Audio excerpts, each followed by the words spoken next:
All right. So today we are going to be in Jeremiah chapter 29, and I do know that we have gone through Jeremiah 29. It's been a few months ago, but we did go through that. We're actually going to hit a different spot in that today, but I felt like this flowed, and it's going to kind of transition us to another aspect that is going on in our society and things that we're going to be exploring a little bit. So this is kind of a transition sermon, and so in some ways this is going to be two sermons in one. But I don't think you can read Jeremiah 29 without reading the part that we all know from Jeremiah 29, right? Which is, "For I know the plans I have for you." However, the more, and I've always loved that verse, but the more that I've looked at that and thought of that, we've probably done the worst job of taking that verse out of context and not understanding the place that it has and what it really means than maybe any other verse in all of Scripture. Right? And it's part of that is just that we just like reading 3 verses and not like 10, because all you have to do is go back a little bit and you realize, wait, because we connect this verse with our circumstances, and that our circumstances are going to get better.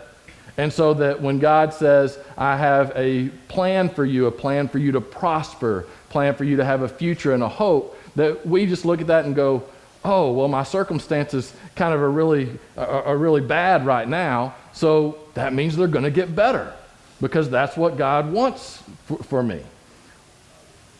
If we think that, we're always going to end up being disappointed, because if our focus is on our circumstances, we are always going to find reasons to be frustrated, because your circumstances are never going to be what gives you fulfillment, gives you satisfaction, makes you happy, right?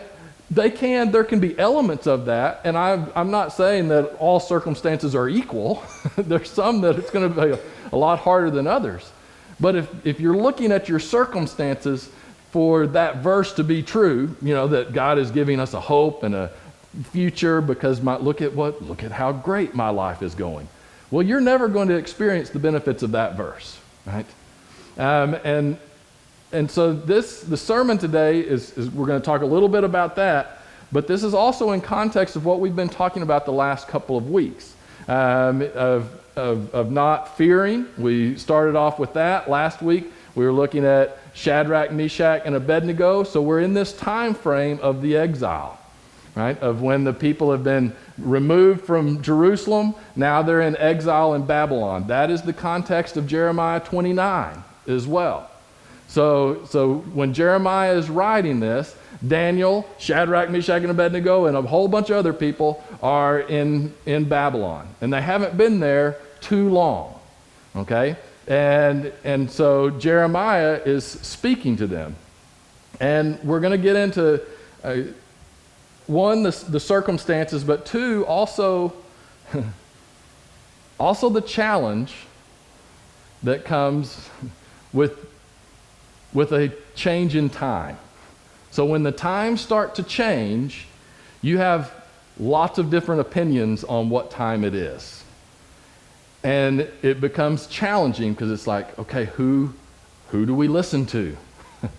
And our tendency is to listen to the person who tells us the time that we want it to be. Maybe that's right, maybe it's not. All right? But first, I want to start by reading Jeremiah chapter 29, verses 4 through 14. So this is actually a letter that Jeremiah has sent. Jeremiah is one, he's left in Jerusalem. He is not taken to Babylon, which is kind of interesting because they took the best and the brightest to Babylon. And Jeremiah's like, man, I can't even win by getting taken into exile, right? I mean, it's rough for poor old Jeremiah. Of course, Babylon is like, I don't want that crazy guy. He walks around with yokes on his head and all this kind of stuff. So Jeremiah, though, is speaking to, writing to the exiles in Babylon.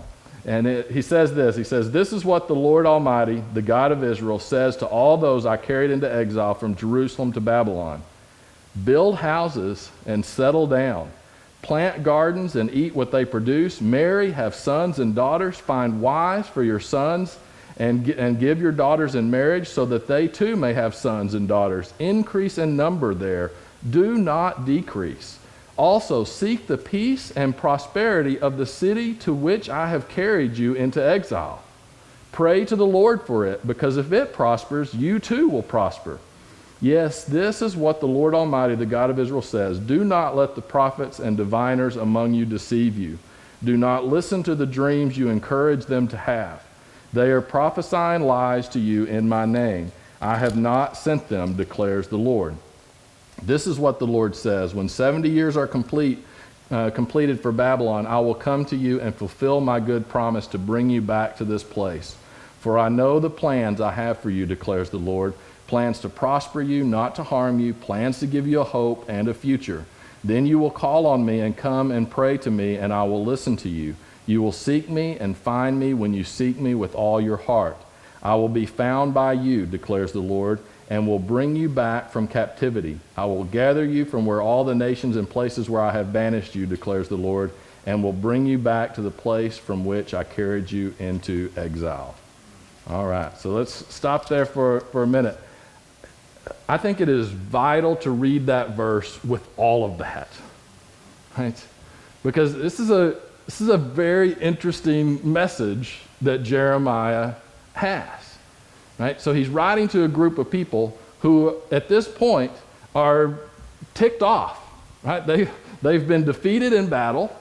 They have been taken into exile. Now they're being forced to serve the enemy. Right? And what is Jeremiah's response to them? Man, be the best exiles that you can be. Right? Actually start to have children. Start families, right?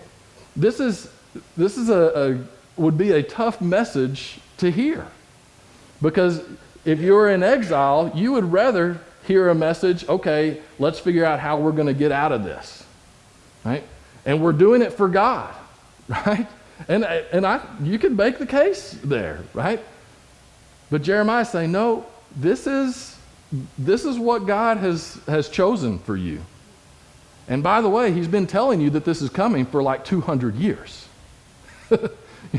So shouldn't be a shock to you, but it is. Right? And so it's like you have to deal with this. So, but while you're there, man, start a family. Invest in your family. Invest in your community. Because if you can help the place that you are in to prosper, guess what? You will also prosper. Now, he's not saying that you're in a great place. He knows that. He's not saying that you conform to all of that culture. No, obviously not. But he is saying you engage in the world around you, even if it's not the world you want it to be. Right? You start engaging in that. And then he specifically says, and we're going to get to a little bit more, he says, and don't listen to those people who are telling you you're about to come back. Because what the feeling is that you get here is that there's a lot of people that they've been taken into exile, and they've just decided, you know what, it's just a matter of time before God's going to deliver us and bring us back to Jerusalem. So they haven't even unpacked the boxes. Right? You know, they're still, every night they're coming home and going, oh, do we have any more? Where's the silverware? Because they didn't want to take it out, because they think, if I take it out, then I'm just going to have to repack it so I can go back to Jerusalem. Right? And they have people that are telling them that. They have people that are claiming to be prophets that are telling them that are saying, wait, God is going to deliver you. And man, I could give a pretty convincing message. You go into the exiles in Babylon and say, remember how God brought Abraham out of Ur and brought him to the promised land? Remember how God went in to those who were enslaved in Egypt and brought them out of Egypt? Remember how God used a ragtag group of people to go in and conquer the promised land? Well, God is now going to use you to overcome Babylon and go back to Jerusalem. Man, that would be a powerful message, right? The problem is that it would be forgetting all the things that God had said for the last 200 years about how if you don't start following me and quit following other gods, you're going to go into exile and you're going to face punishment. Right? That's the difference. So God is going to restore the people, but it's going to be on His timing. Right? And that wonderful verse of, "For I know the plans I have for you, declares the Lord, plans to prosper you, not to harm you, plans to give you a hope and a future." God says that in the midst of the people being in exile and knowing that there's not a short-term time that they're going to be removed from exile. I just want you to think about this. If you were 60 years old and you were hearing Jeremiah's letter, you know you're not going back to Jerusalem. You're going to die in exile. Does that mean that promise that God says in there doesn't apply to you? Of course not. Because God can prosper you wherever you are. God doesn't care about the circumstances in a sense. Right? We can be prospered and we can find hope no matter what our circumstances are. Now, that doesn't mean that we don't work to better our circumstances, to overcome challenges, not saying that. But our starting point should be, you know what?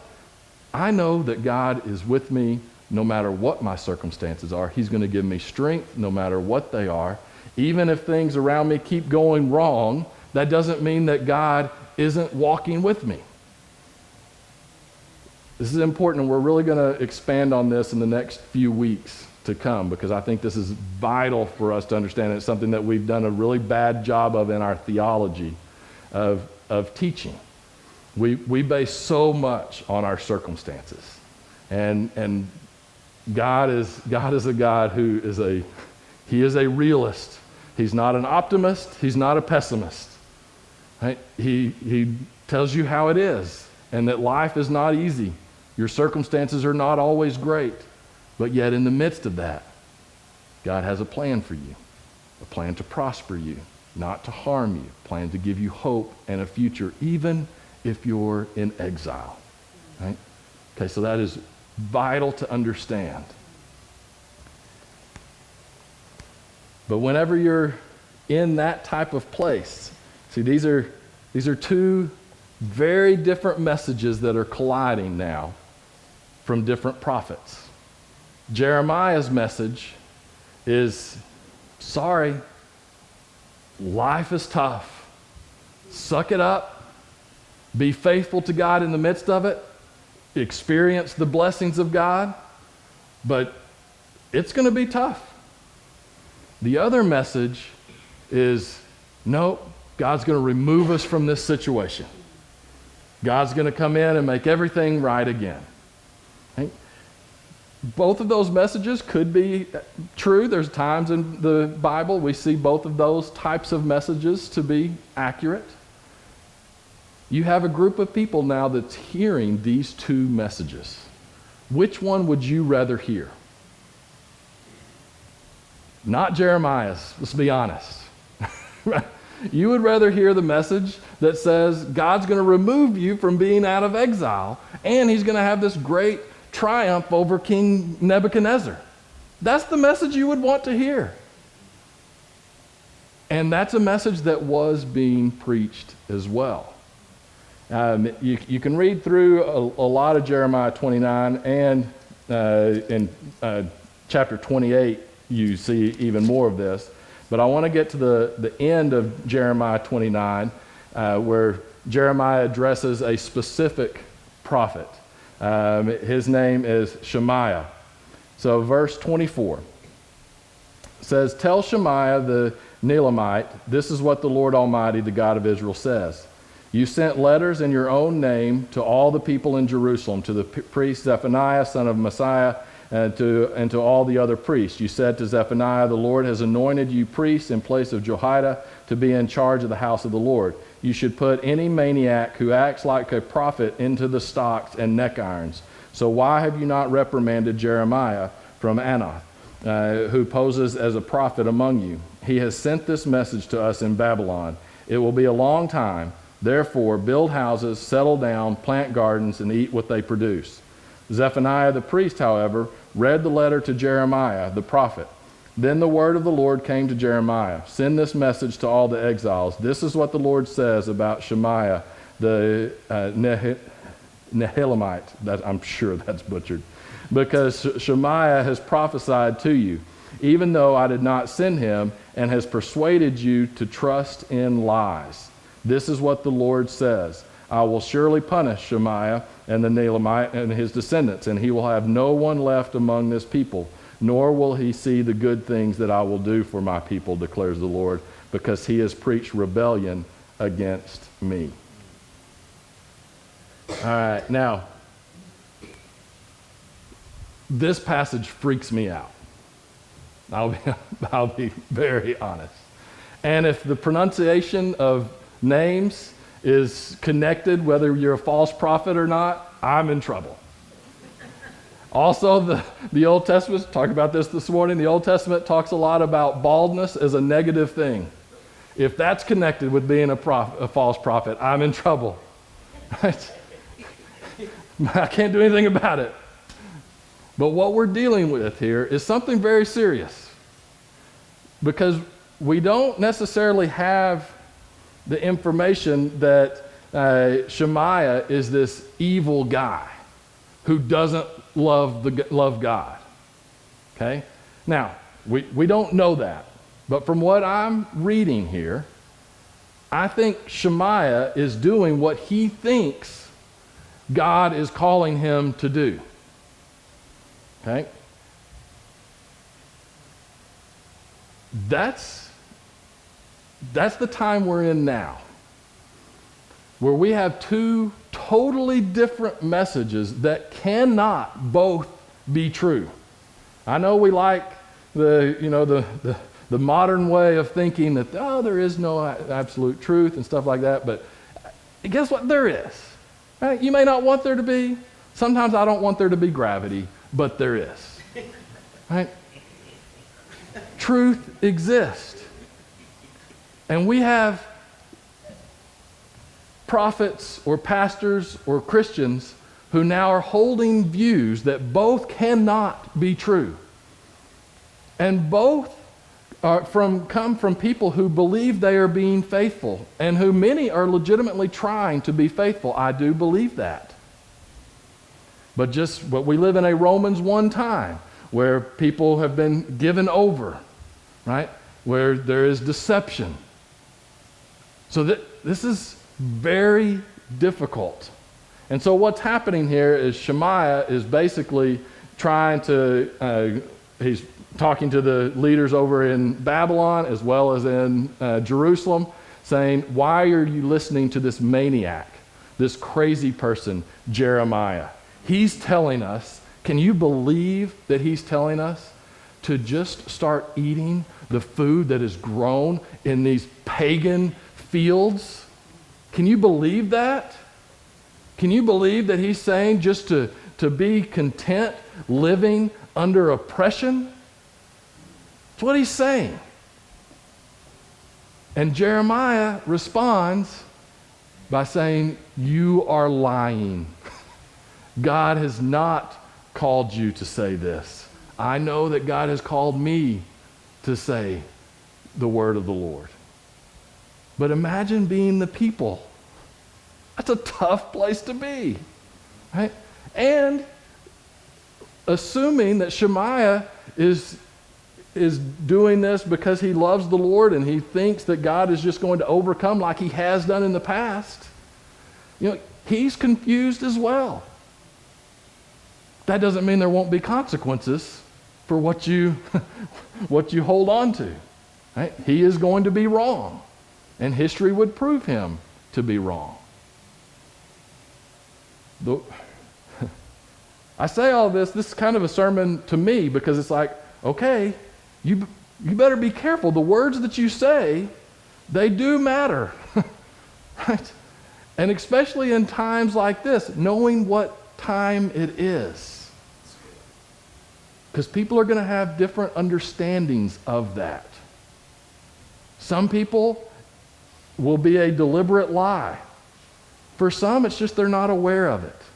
Right? Have you ever been with a group of friends or something, and you're hanging out and you're just talking, and I can use Molly and I, and I'll look over and Molly will be kind of like, yeah, and I'm like, what are you talking about? It's like 8 o'clock, and then I'll look down, it'll be 11. And so one of you realized, no, it's 11 o'clock. It's getting really late. The other just didn't, it kind of feels like it's only 8. Right? No, it's 11. Whether it feels like it's 8, or you wanted it to be 8, or you didn't want it to be that late, it doesn't matter. It's already there. Right? So when it comes to pastors and for Christians, I think we're kind of in that place of when you ask people what time it is. There's people that are like, it feels, it's all right, so maybe it's only 8 o'clock. And then there's pastors like me that I'm like, no, it's midnight. It's striking, And I hope, and I do believe that it is midnight. I'm not saying that it's midnight knowing and believing that it's 8. Right? No, I really do think it's that time. And I want to say, just here's why I think we're at a turning point time, a time kind of like the exile, where you have two totally different messages coming from the church, right? Not just society. I know society's out there to cause chaos and confusion, but we're seeing it now within church messaging, right? Now, Shemaiah, and this is where I evaluate why Shemaiah should have known that what he was saying was wrong, is he should have stepped back and he should have started looking at what was going on within the people of his own people. He should have seen, well, wait, why are we still worshiping Baal? He should have said, that's kind of a problem.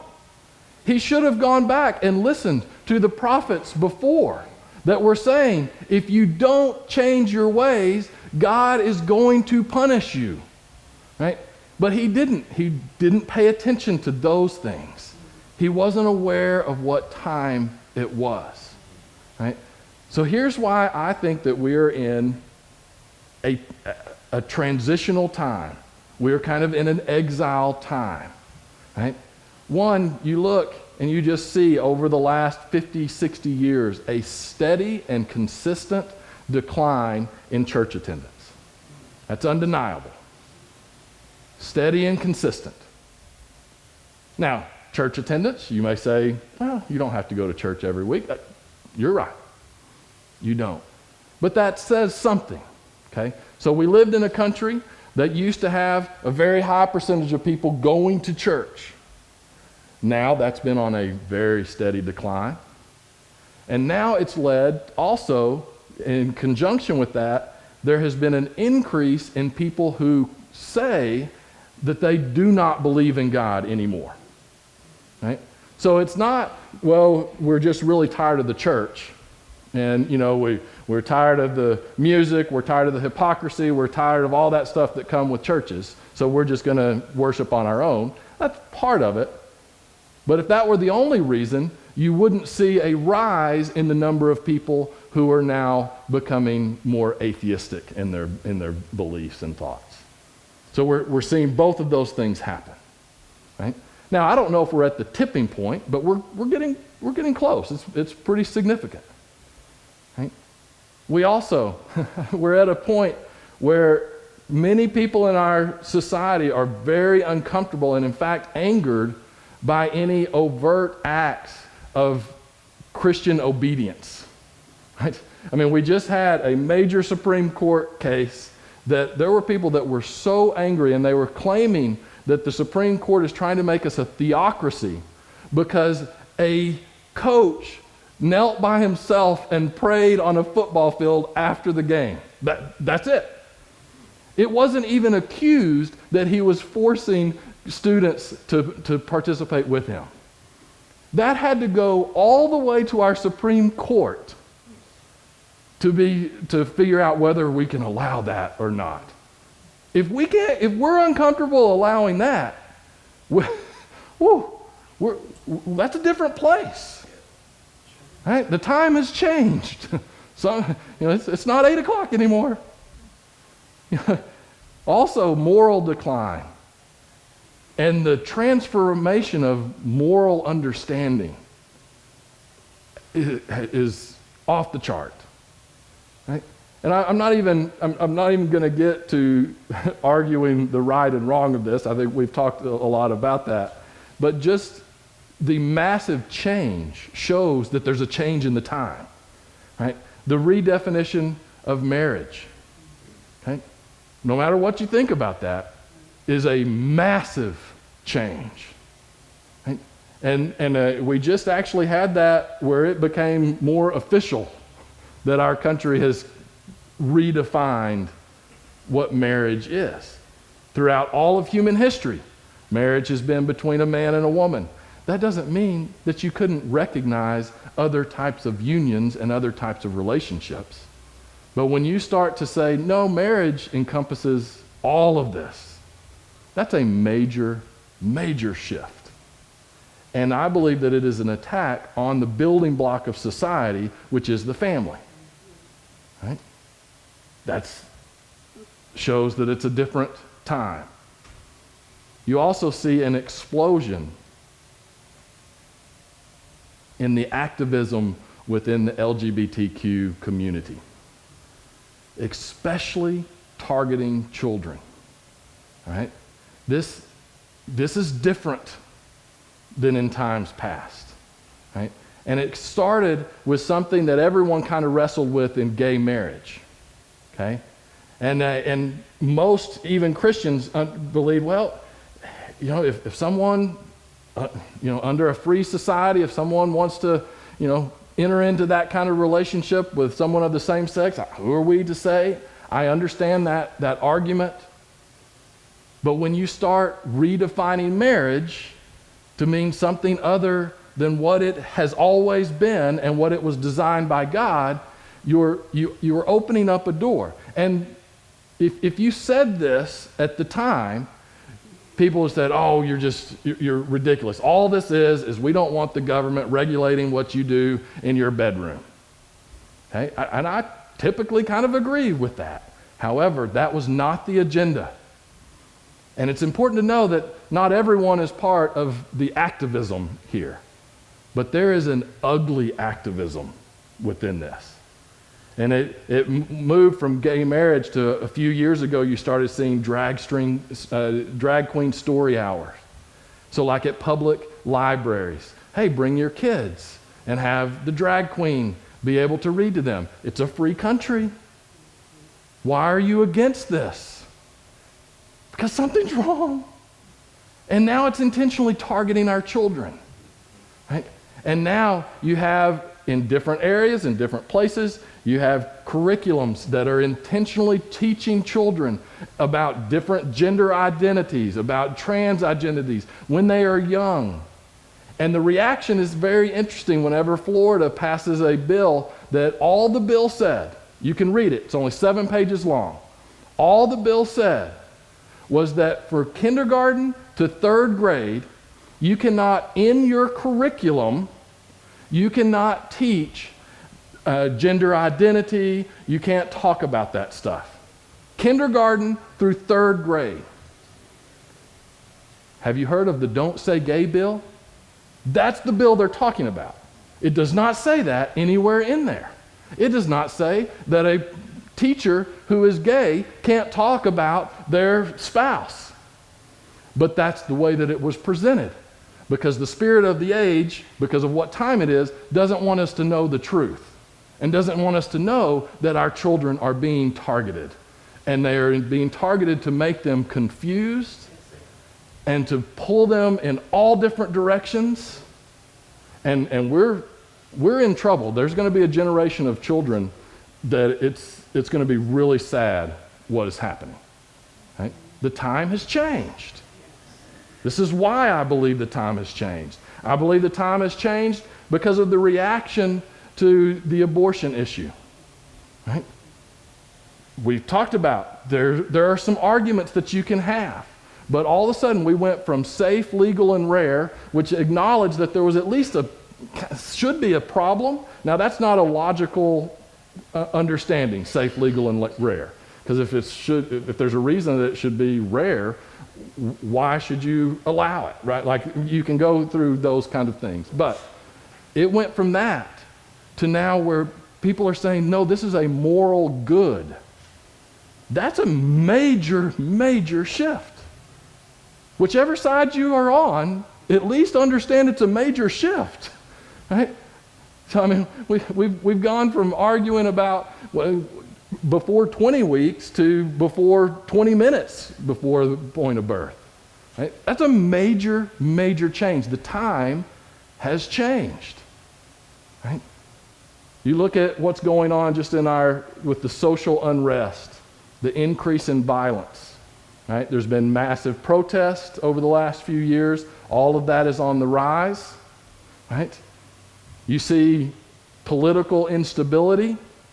Over the last few years, there's been an attempted assassination of numerous congressmen at a baseball game. Within the last 3 months, there's been an attempted assassination on a Supreme Court justice, and this week there was just an attack on a guy running for governor in New York. Right? Now things like that happen, but this is heightened. Something's bubbling. Right? It's not healthy. We also see, and this is one of the things that if Shemaiah would have, I think, been looking at the history, he would have recognized that there had been a major change within the people and within the leadership of how the government should work. Right? If he would have recognized, he would have said, okay, God had designed this to work this way. And remember whenever we came to God and said, no, we want to be like everyone else and we want to have a king. And all of a sudden they started changing the governmental structure, right? And that governmental structure, what was it doing? It was moving God out and it was inserting themselves. We are seeing that in our country as well. I'm not making an equivalent to a theocracy or anything like that. But we went from being a country founded on a government that was designed to be limited and that it was not supposed to meet all of your needs, to now, nearly all of us kind of want it to. It's just different needs that we want met. Right? I mean, the elevation that we have put and the power that we have put within the president, position of president, goes way beyond anything that it was ever intended to be. Those things have consequences. Right? The times are changing. Right? And I think it's important for us to know that. As we continue to move forward, we move forward with two thoughts. One, we know the time has changed, or at least that is my belief. So, and I know that that's probably right now, that is the unpopular belief within Christian circles. Right? I've read a couple of articles just recently talking about the rise of Christian nationalism, and it's directly then it's kind of connected with the rise in white supremacy and things like that. And I read how that's defined, and I'm like, oh, they would believe this sermon is a Christian nationalist that leans towards white supremacist sermon. Right? We have two different messages that are coming. Right? And so it's important that you know that. And I encourage you to evaluate and to think about, okay, what is true and what is not true. And it doesn't mean you have to agree on everything. But I believe the time has changed. There are many who kind of are happy about where things are. I think the time has changed for the worse. If you disagree with that, just that's fine. But no, that's kind of the direction we're headed. But one thing we're also going to talk about a lot is even though the times have changed, God says, "For I know the plans I have for you. Plans to prosper you, not to harm you. Plans to give you a hope and a future." That we do still have a future in him. And that we're going to stand up for him, and we're going to acknowledge the garbage that is around us. And at the same time, we are going to have families. We're going to engage in the community. We're going to try to prosper our community so that we too prosper, so that we can continue to share the message of the gospel of Jesus Christ with the world around us. We're going to do both of those things. And you can. And for some reason, right now, that's not popular, and it will get attacked. But we better know what time it is. And it's time. It is time to stand up.